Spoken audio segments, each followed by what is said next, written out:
Okay, welcome everyone, and thank you for coming to this press conference. This is a momentous occasion.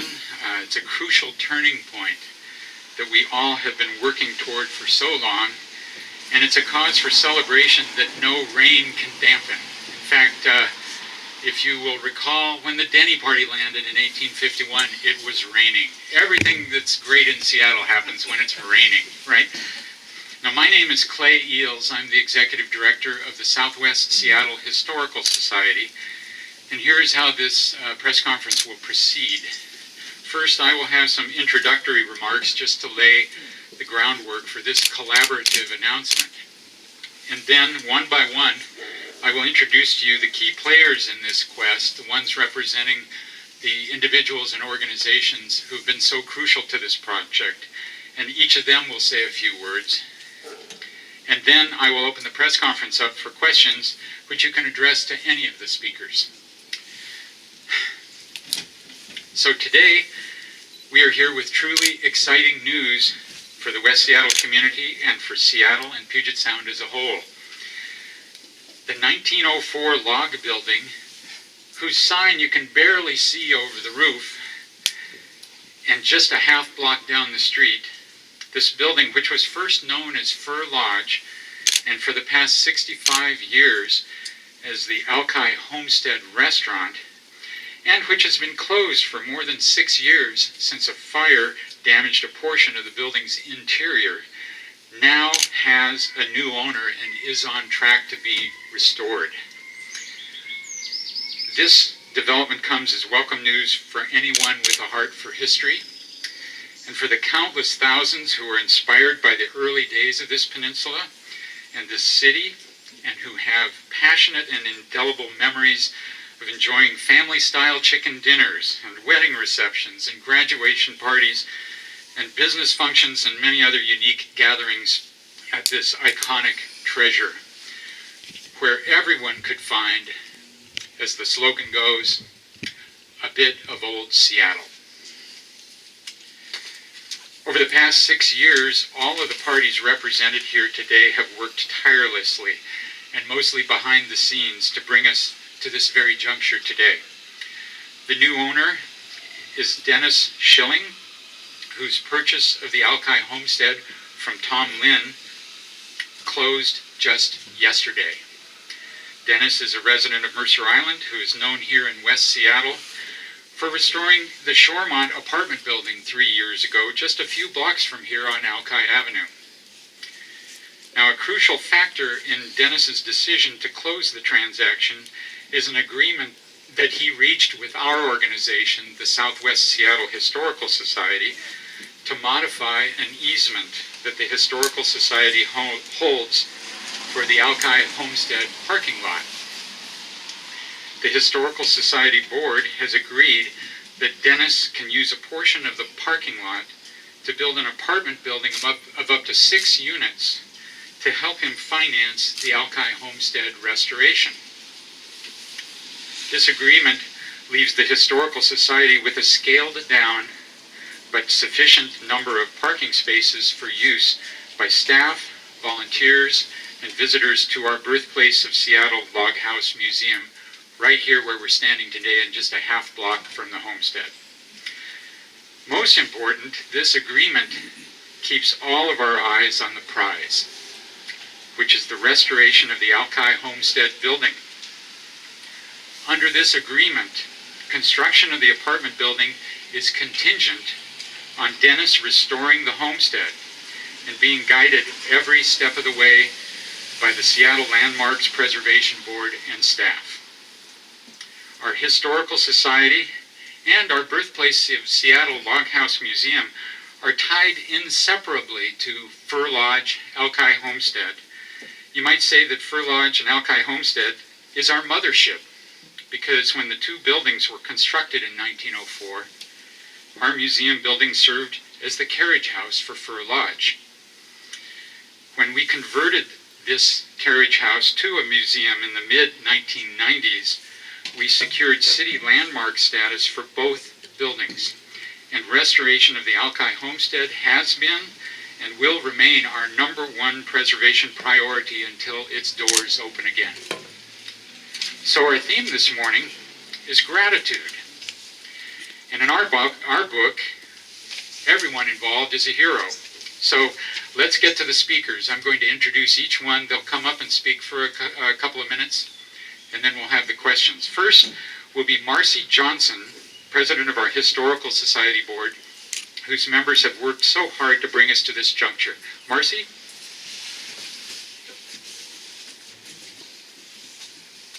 Thank you, and it's very good to see all of you here today. I can't tell you how excited I am to start today and forward.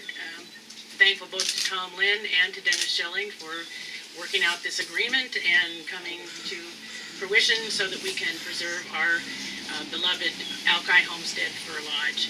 I'm not going to say any more because there's lots of other speakers, but just look forward to all of you traveling with us through this journey. Thanks for being here.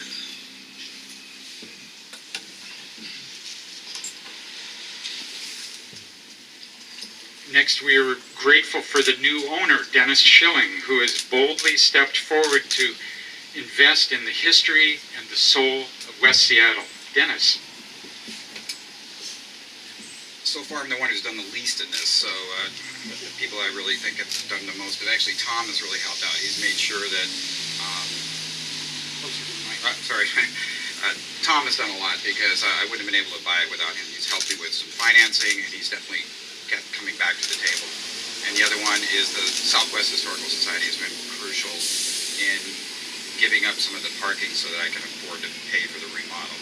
They remodeled this building. They know how expensive and difficult it is. If I wanted to build an apartment, I could have built it somewhere else. It's made it a lot easier. That's not why I'm doing this. I'm doing this to try to restore the building. But I think it's pretty exceptional that they often ask other people to do something to restore property, and they recognize that they had to step up to do this, and they did it. That's all I have. Thank you, Dennis. Yes, applause is very much appropriate here. And now we are grateful to the seller, Tom Lynn, who has consistently had the vision to, as he has put it repeatedly, bring the homestead back. I can't tell you how many times I've heard Tom say that, and who has made it possible for Dennis to purchase the building. Tom. We had many buyers along the way, and we had many buyers along the way, and I had turned down many buyers because I didn't think they were an appropriate buyer. When I first met Dennis, I knew that he restored Showmont, so he has a track record of restoring old buildings. Immediately, I knew he was the right person, and I had to work closely with him. And with the help of course, the Historic Society, and then Erin Doherty of the Department of Neighborhood. When I first met her, I thought, okay, another government official, red tape, blah, blah, blah, right? I can't work with her. But she did her job, she did it well, she worked extra hard to make this happen. So I think that she was the person who actually made this all possible. She guided Dennis and I along the way, and because it's really hard to go through the maze of trying to restore a building. So I want to thank her especially, and for Dennis to have that parking ability, requirements made it possible for this project to proceed forward. And I can't tell you how happy I am that it took us 6 years to find the right buyer, and I hope you give him all the support that he needs to make this happen. Thank you, Tom. So next we are grateful to what we call the Homestead Coalition, the 3 regional heritage organizations whose advice and hands-on assistance have been and will continue to be invaluable. So first, from the Washington Trust for Historic Preservation, Executive Director Chris Moore. Chris? Thank you, Clay. Clay, and thank you certainly to Dennis and Tom. It's a pleasure to be able to be here. I'm the executive director with the Washington Trust for Historic Preservation, and we're absolutely thrilled that we're at this moment and able to celebrate the fact that we can move forward and look at, envision and look at the future of the Homestead Restaurant once again. In 2009, the Washington Trust included the Homestead Restaurant in our most endangered historic properties list. This list is a way for us to raise awareness, work with all stakeholders, and try and find a positive preservation outcome for properties and resources on that list. And here we are 6 years later. As we all know, preservation does not happen overnight, and so it has been a long journey. But when we preserve buildings, the reason we preserve them, yes, we love the architecture, but ultimately we love what they represent. We love the stories that are infused within those resources, and those stories are created by the people. And so what is wonderful about this event is all of us here, and all of you as well, are now part of that story and part of the history of the Homestead Restaurant, and we're very excited to continue to shepherd it down into the future. Thank you very much.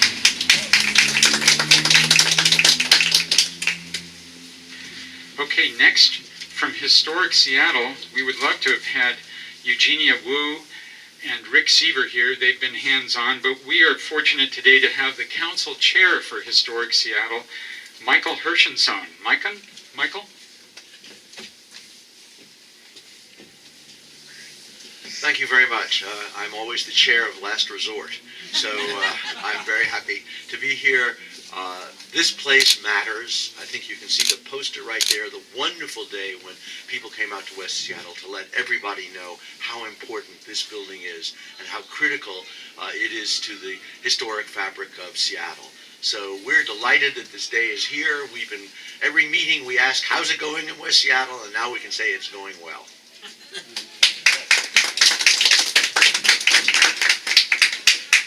Next, from the third organization in our coalition, is from For Culture, the preservation lead and West Seattle resident and former board member of our historical society, Flo Lentz. Flo?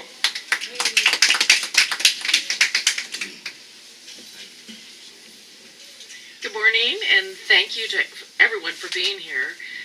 This is a great day. It's been a long time coming. We are super grateful to Tom Lynn and Dennis Schilling for making this happen. I just want to remind the new owner that For Culture is a funding organization. It's our job to provide support for arts, heritage, and preservation, including, in some cases, to private property owners that are restoring historic properties. And so we encourage Mr. Schilling to check us out. We provide small but meaningful grants. And that's one of the advantages of being a landmark, that you are eligible for this particular financial benefit. Thanks very much.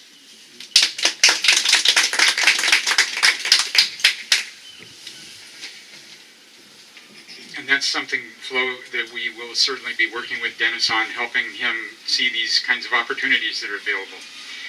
Next, we are grateful for the West Seattle business community, which has been with us in so many ways. And today, with words of good tiding, representing the West Seattle Chamber of Commerce is CEO Lynn Dennis. Lynn. Clay, it's my privilege to be here representing the West Seattle Chamber of Commerce. Up here on the porch this morning, there was a huge buzz, everybody talking about all of the memories that they've had. Mr. Schilling, thank you for giving us the opportunity to have some new memories. We're looking forward to it, and being the leading advocate of the West Seattle business community, remember, we're here for you.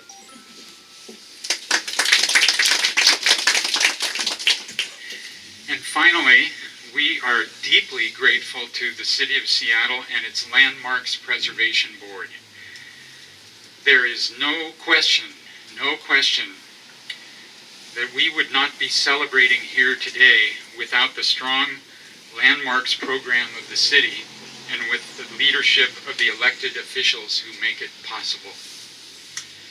Representing the city today is one of our biggest heroes, three-term Seattle City Council member and West Seattle resident Tom Rasmussen. Tom? is this a dream? Because all of us have been hoping for this day, and I think at times we weren't sure that we would see this day when we really had great hope that the homestead would be restored after its terrible fire 6 years ago. It is a historic day for a historic building in Seattle's oldest neighborhood. That building is 100 years old. It's going into its second century. And we all of us have worked in the capacities that we have to help ensure that the building is restored and it becomes a wonderful gathering place again for not just the Alki neighborhood, but for all of Seattle. It's a very high bar to become a landmark. To be designated a landmark, a majority of the landmark board, not just the majority of the people at the meeting, have to approve landmarking the structure, the building, and this was some time ago. And what I hope is that the owners of a landmark will realize that we're all behind you. We're pulling for you. We want you to succeed if it is challenging to maintain or to restore a building. And you've heard today, Mr. Schilling, all of us say that we're there for you. And I know a few people in City Hall who can be helpful. And if you should hit a few bumps along the way, call me at any time, and I'll be there to help you. Again, Clay spoke appropriately of appreciation for our Department of Neighborhoods and the staff that have helped in this effort. And I also have staff who have been working on this. Brian Hawksford was assigned to this during the time that he worked for me, and now Evan Clifthorne. I always have a staff member assigned specifically to this project. It is one of my highest priorities as a member of the City Council to see that this landmark is restored. So I have a few more months left to ensure that that happens, and you can call on me anytime, Mr. Schilling. And again, I want to express appreciation to everyone who's worked for this to see this historic day happen, and then I look forward to the dedication when the project is completed. Thank you very much.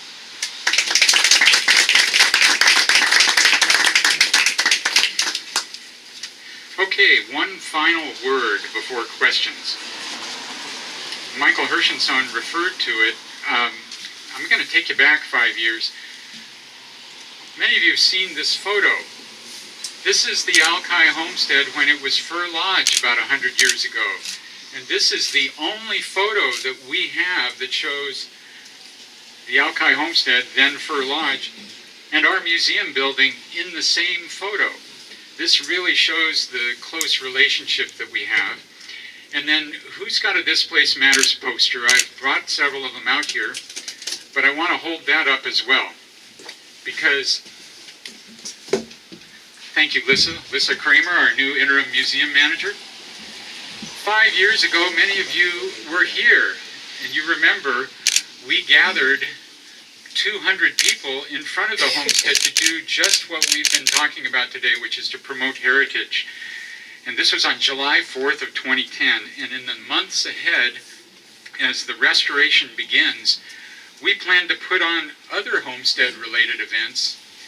Anybody like the idea of a virtual chicken dinner? But these events will include another advocacy rally exactly 5 years later, July 4th of 2015. And as you can see, the headline here is This Place Matters. The rally at that time will add a word, and it will say, This Place Still Matters. Okay, and we hope to see you all there on July 4th. And now I'd like to open it up for questions. And let's do this one at a time so that each speaker can come up, whoever you want. So please ask your question, but let me know who you want to ask it of. I have a question back here for Mr. Schilling. It's the only question that the readers are asking so far, which is, so will there be a time when the chicken dinners are back at the homestead? So the question is, will there be a time when the chicken dinners are back at the homestead? I hope so.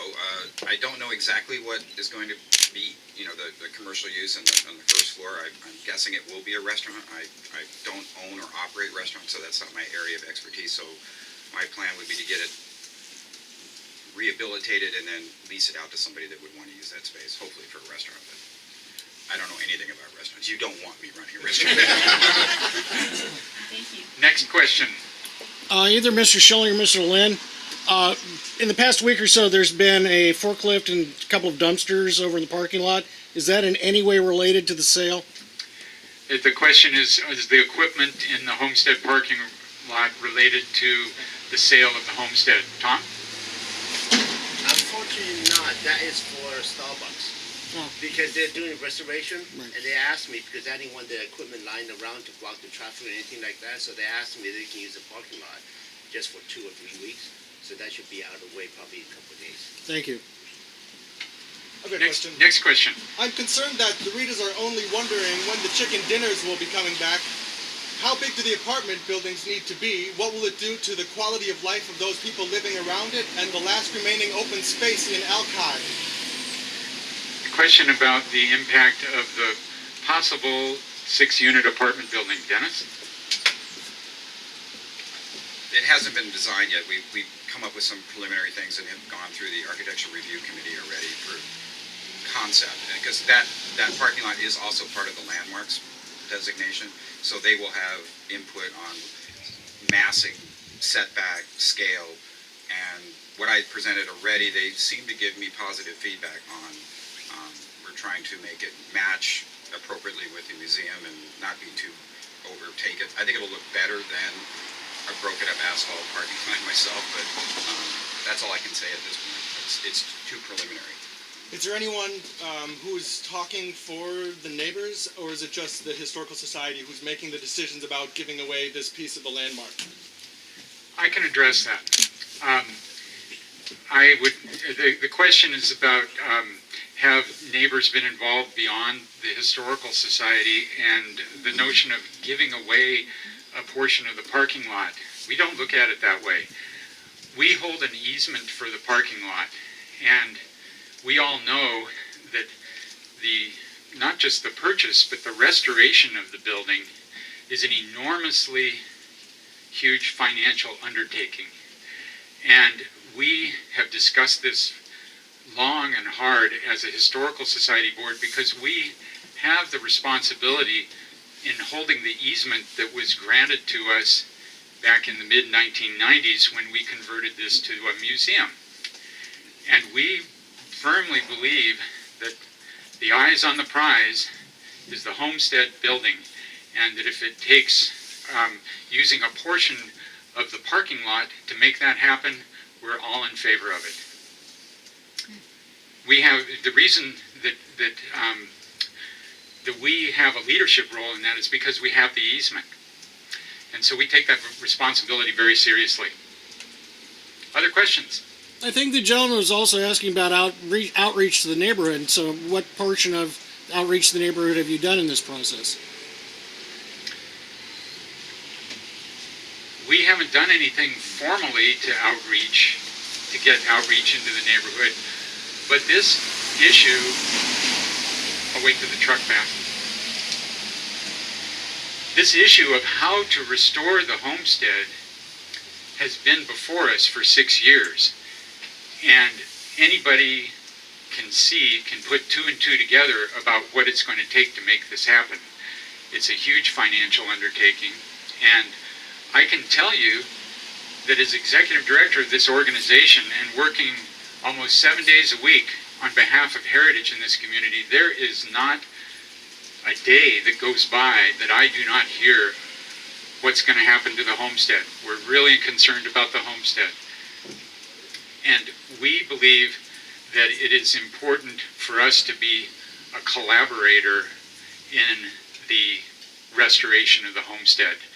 There are a number of places on the spectrum our organization could be, and I think we've hit the sweet spot for what it needs to be, and taken our responsibility seriously.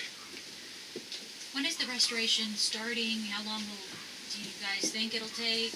I mean, is there any kind of date, goals? The question is the timetable for restoration, and that's something that Dennis can talk about. It's a complicated process, and you have to start. First, we have to do some engineering work to make sure that the building is safe, and so we have to try to find out what the current condition of the building is after the fire, and actually there's quite a bit of delayed maintenance on the structure. So I've actually retained an engineer to start that process even before I close on the property. Once he comes back with a report, then they're going to try to figure out what it needs to bring it up to code. Then we have to go to the city to see if that's what they would accept. But then we have the architectural review committee that says you can't change anything on the inside or the outside of the building, which makes doing structural engineering changes difficult. So we have to then, after figuring out what we need from an engineering safety standpoint, what the city will allow us to do, then we go back to the city for the review committee to say, well, these are the changes that we need to do to make it safe. They're going to tell us whether we could do those changes, and then we start the process all over again. And so your guess is as good as mine, and all I can say is I've started the process. A lot of this is involved with the city. So.